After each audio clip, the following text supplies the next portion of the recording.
Welcome back to Echoes of the Unknown. The Dark Rebellion, Episode 1, Dual Nature. In the dark, narrow halls of Santa's workshop, a goblin-elf runs. His breathing is ragged, eyes wide with fear. Flickering lights cast monstrous shadows on the walls. Strange symbols carved into the beams pulse with every beat of his panicked heart. The walls close in on him, every corner darker, every step harder to take. The floorboards creak beneath his feet, as if the very workshop is trying to betray him. The sound of Krampus's guttural growl echoes behind him.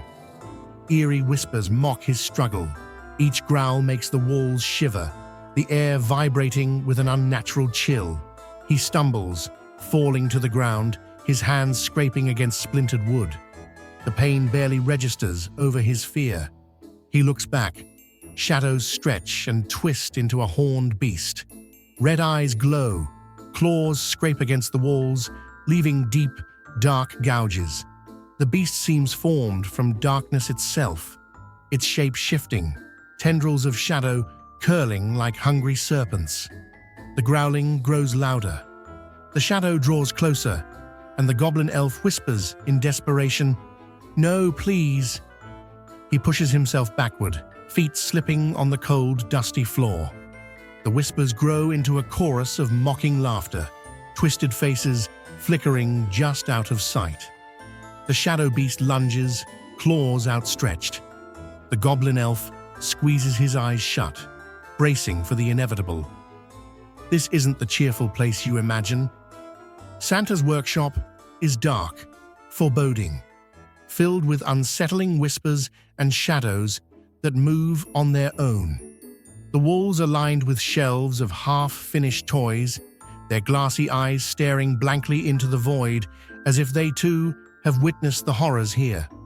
Cold air hangs thickly, every breath visible as a mist that vanishes immediately, swallowed by the darkness. Symbols carved into beams seem to shift when glanced at, alive, telling stories of something ancient and malevolent. The distant sound of disembodied laughter chills you to the bone, echoing in a way that makes it impossible to tell where it's coming from, giving the impression that the workshop itself is alive and watching. Santa appears, though not as you know him. He stands only 24 inches tall, with a grin that's too wide, showing far too many teeth. His eyes flash red, unnaturally, just for a second, but it's enough to send a shiver down your spine. His steps echo through the quiet, almost menacing, the echoes bouncing, as if the workshop itself fears him. The floorboards creak beneath the weight of something more than him, as though some unseen force is following in his footsteps. He moves through the workshop, inspecting the goblin cobblers. They toil away, weary and fearful. Their hollow eyes speak of endless labor. Their hands trembling, splinters embedded in their fingertips. Bruises mar their skin, evidence of what Krampus has done before. The goblin cobblers flinch as Santa walks by, avoiding eye contact, their breaths shallow, fear almost palpable. They know what lurks beneath the jolly exterior, what might emerge if they displease him. One goblin-elf hesitates for a second too long, and Santa pauses, red eyes narrowing. The room grows colder, shadows darker, as if the workshop itself holds its breath. As Santa walks by, the whispers grow louder, almost as if the workshop itself knows, and warns of the dual nature of its master. The lights flicker, and for just a moment, the shadow that follows Santa grows horns, its claws stretching out towards the nearest goblin-elf before retreating. Santa smiles, his too wide grin splitting his face, and the goblin-elf quickly looks away, hands trembling as he resumes his work. The whispers growing softer, but never fully fading. The workshop, once thought to be a place of magic and cheer, reveals itself to be something far more sinister, an echo of despair, where every corner hides secrets and every shadow has teeth. The goblin cobblers work tirelessly, their hands trembling as they assemble the toys under the dim, flickering lights of the workshop. The air grows colder, and the temperature seems to plummet with every passing second. Santa, in his small, almost doll-like form, stands in the center of the room, watching. His eyes flash red for an instant, and before the goblin cobblers can even react, the transformation begins. Without warning, Santa's grin twists into a monstrous snarl, a grimace that spreads too wide across his face, revealing rows of jagged, pointed teeth. His body begins to contort, his joints cracking, his limbs elongating as he grows larger and more menacing. His red suit seems to stretch and tear, revealing dark fur underneath. The transformation feels endless, as if time itself is slowing down, each moment filled with growing dread. The goblin cobblers can only watch, frozen in fear, as the cheerful figure they knew twists into something monstrous. Krampus now stands where Santa once was, towering over the cobblers, his eyes glowing a deep, burning red. The room seems to react. The lights flicker erratically, frost creeping up the wooden beams, and the once steady hum of the workshop turns into an eerie, echoing silence. Krampus lashes out. His massive hand grabs one of the smaller cobblers, lifting him off the ground effortlessly. The goblin-elf struggles, his feet kicking in the air as Krampus's claws dig into his skin, leaving dark marks. The shadow behind Krampus stretches out, taking on the form of a monstrous, horned beast. Its claws rake against the walls, leaving deep gouges that seem to seep darkness, as if the shadows themselves are alive and hungry. The walls shudder with each movement, as if the workshop itself is recoiling in fear. The other goblin cobblers look on in terror, their hollow eyes reflecting the red glow of Krampus's fury. They tremble, frozen in place, as Krampus berates them, his voice a twisted mix of deep growls and maniacal laughter. The cold air grows colder still, and the floor beneath them seems to vibrate with each word he speaks. Grimble's heart pounds, fear twisting in his chest, but something else begins to grow. Anger.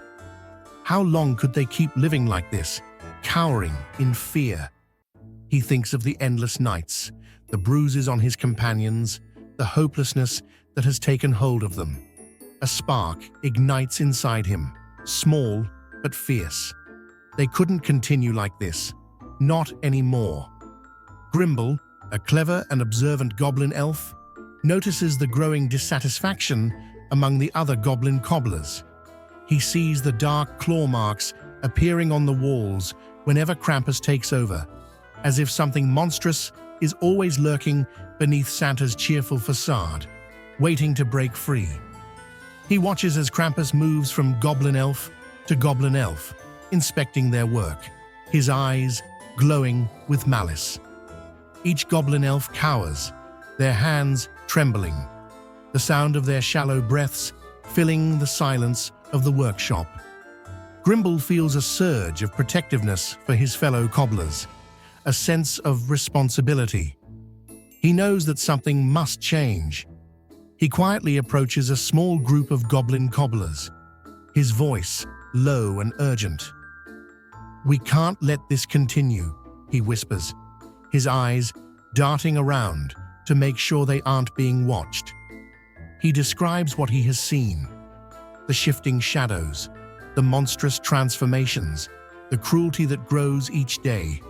The goblin cobblers listen, their fear evident, but something else begins to stir within them. The fear on their faces begins to shift, slowly turning into anger. One goblin cobbler speaks up, his voice shaking. "But Grimble, what if he catches us?" Grimble takes a deep breath, his voice steady. "I know the risks, we all do. But we can't keep living like this. The bruises, the fear, the endless work. It will never stop unless we do something. We know this workshop better than Krampus ever could. We know the hidden places, the passages. He pauses, looking each of them in the eyes. If we work together, we can outsmart him. Grimble points towards a corner of the workshop, where the shadows are darkest. There are passages, he says, his voice barely audible. Hidden places where we can move without being seen. We know this workshop better than Krampus ever could. We can use that to our advantage. The goblin cobblers exchange glances, hesitant but intrigued. One of them, a smaller goblin elf with bruises on his arms, speaks up, his voice trembling. But what if he finds out? Grimble's eyes flash with determination. He won't. Not if we're careful. Not if we work together. They nod, slowly at first, then more decisively. Grimble's determination becomes contagious. He knows they have to act, and they have to act soon. He thinks of the others, of what they have endured, and his resolve hardens. Grimble's eyes flash with resolve as he whispers, "It's time we did something. We can't live like this anymore." The goblin cobblers continue to whisper among themselves, their eyes darting to Grimble, who stands determined. They are hesitant, but the air is different now. There's a spark of hope, something to hold on to in the midst of all the fear. Grimble motions for them to be quiet as he steps away, slipping into the darkened corridors of the workshop. He moves with purpose, his expression resolute. As he makes his way deeper into the workshop, the shadows around him seem to shift, and the faint growl of Krampus echoes from somewhere behind. Grimble's breath catches for a moment, but he doesn't flinch. Instead, he tightens his jaw, moving faster. The growls seem to grow closer, reverberating through the narrow passage, as if Krampus is right on his trail. Frost starts to appear on the beams, crawling across the walls like skeletal fingers, inch by inch. Grimble can feel the chill settle into his bones. He knows he has to act now. There is no turning back. Suddenly, the air grows even colder. Frost thickens and Grimble stops, his breath visible in the freezing air. In the distance, Grimble catches a glimpse of a shadow shifting unnaturally, and a subtle smirk crosses Krampus's face, as if he senses the rebellion forming beneath his nose. As Grimble rounds a corner, he sees Krampus in the distance, standing in the center of the workshop, his eyes glowing an intense, unnatural red. Krampus lets out a deep, guttural growl, his shadow twisting and stretching out from behind him, growing larger and more monstrous by the second. The shadow reaches for one of the goblin cobblers, and Grimble watches in horror as the goblin-elf is pulled into the darkness, his screams echoing throughout the workshop. Grimble knows he must move quickly. He turns and runs, his heart pounding, the whispers in the workshop now replaced with the frantic cries of the goblin cobblers. He knows what he has to do. There's no turning back now. He slips into a narrow passageway, away from Krampus's line of sight.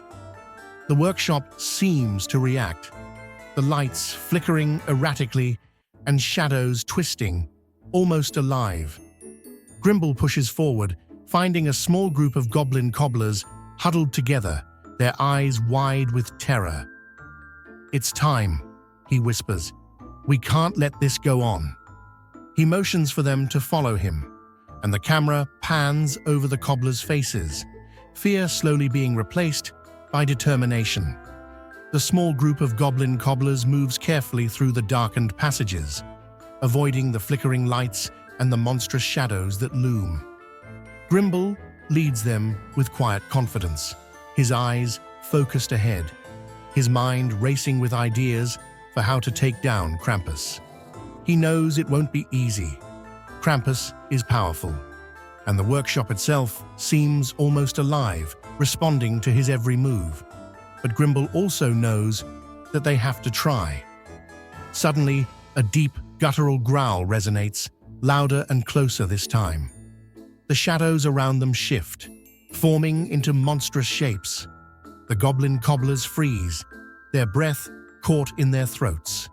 Grimble raises a hand, motioning for silence, but it's too late. A monstrous shadow lunges towards them, its claws outstretched, glowing red eyes piercing the darkness.